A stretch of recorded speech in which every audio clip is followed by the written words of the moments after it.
Hello everyone and welcome back to my channel. My name is Rishti Yadav and I'm a student in Samarkand Medical University in Russia और मैं Ratlam MP से belong करती हूँ। तो आज की video में हम बात करेंगे कि इंडिया के कौन से सिम कार्ड रशिया के अंदर चलते हैं। चलो वीडियो स्टार्ट करते हैं। पहला है कि जो इंडियन सिम कार्ड्स हैं जो रशिया में चलते हैं, मतलब जियो का नेटवर्क इतना अच्छा नहीं आता है यहाँ पे, एयरटेल का अच्छा आता है एंड वोडाफोन आइडिया का अच्छा आता है। तो ये जो नेटवर्क्स है ना, ये बेसिकली चाहिए होते हैं हमें बस OTPs के लिए।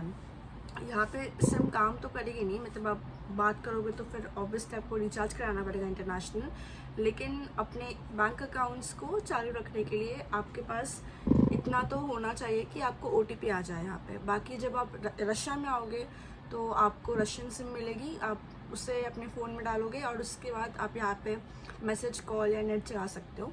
तो ऑब्वियसली फ़ोन ड्यूअल सिम होना चाहिए, तभी 2 सिम्स आ पाएगी। तो इसमें एक बात होती है कि एक गलती बच्चे बहुत बार करते हैं, मैंने भी करी है और अभी भी मुझसे हो गई है फिर से।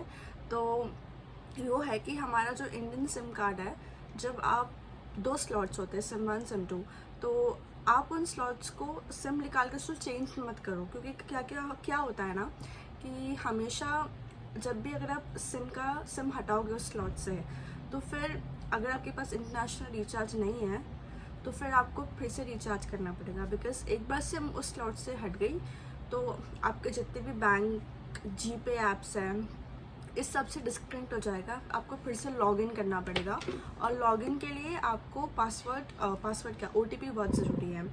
अब ये क्वेश्चन भी आता है कि क्या हम जो नॉर्मल रिचार्ज करते हैं, फॉर एग्जांपल एयरटेल में 300 रुपये का होता है, तो क्या उससे हमें OTP आ जाएगा? तो बात यह है कि OTP उससे नहीं आएगा, बिकॉज जब आप बैंक के लिए OTP जनरेट करते हैं तब अपने फ़ोन से बैंक को लिंक जाता है और फिर वो OTP जनरेट करता है। तो अगर हम ये वाला रिचार्ज कराएंगे तो उसमें ऐसा नहीं होगा, इसलिए फिर आई थिंक 30 डेज़ या 15 डेज़ का इंटरनेशनल रिचार्ज होता है। एयरटेल का 650 समथिंग का होता है, या इससे महंगा भी होता है। तो वो रिचार्ज आप करा सकते हो और फिर आपके बैंक स्टार्ट हो जाएगा, मतलब जीपे ऐप स्टार्ट हो जाएंगे OTP के थ्रू। तो कभी भी अपने सिम के स्लॉट्स को चेंज मत करो और अपनी सिम को घुमाओ मत। अभी मैंने अपनी इंडियन सिम घुमा दी है, तो मेरे पास अभी पैसे एक्सचेंज करने का कोई तरीका नहीं है। बस वही है कि मैं अपने फ्रेंड्स के अकाउंट पे पैसे मंगवा के फिर उन्हें कन्वर्ट करती हूँ। तो अपने सिम के स्लॉट को चेंज मत करो और अपने इंडियन सिम को घुमाओ मत। अगर आपके पास आईफोन है तो मैं आपको सजेस्ट करूँगी कि आप ई सिम करा के ला सकते हो। तो आप अपनी इंडियन सिम का ई सिम करा लो एंड देन एक रशियन सिम यहाँ से मिलेगी आपको, उसको आप मैनुअली आपके फ़ोन में रख सकते हो, ताकि सिम के घूमने के चांसेस और स्लॉट से निकालने के चांसेस कम हो जाए। और एक और बात कि हर इंडियन सर्विस सिम प्रोवाइडर ई सिम्स प्रोवाइड नहीं करते हैं।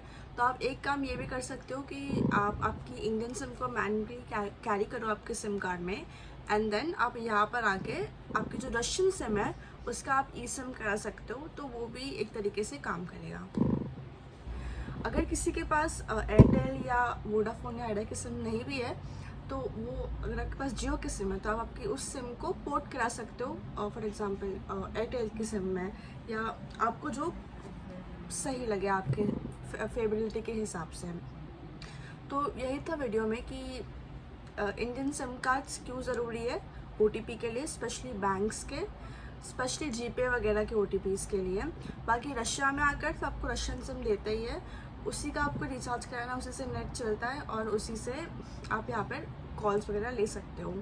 तो यही था वीडियो में। Thank you so much for watching and if you like it please like, share, comment and subscribe to my channel and I will see you again. Bye bye.